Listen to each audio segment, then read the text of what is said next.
మహబూబాబాద్ జిల్లా డోర్నకల్ మండలం చిలుగోడు గ్రామంలో వరుస దొంగతనాలతో గ్రామస్తులు ఆందోళన వ్యక్తం చేస్తున్నారు.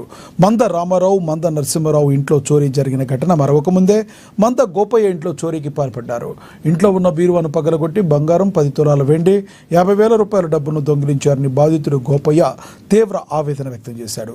పోలీసులు రాత్రి సమయంలో పెట్రోలింగ్ నిర్వహిస్తే దొంగతనాలు జరిగే అవకాశాలుండవని స్థానికులు చెబుతున్నారు. గ్రామంలో సీసీ కెమెరాలు ఏర్పాటు చేయాలని కోరుతున్నారు.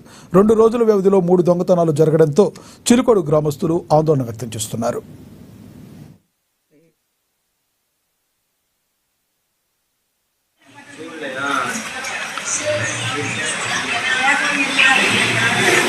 నిన్న రాత్రి మా గ్రామంలో మా ఇంటి దర్వాజను పడగొట్టి దుండగులు ఇంట్లో ధ్వంసం చేయడం జరిగింది.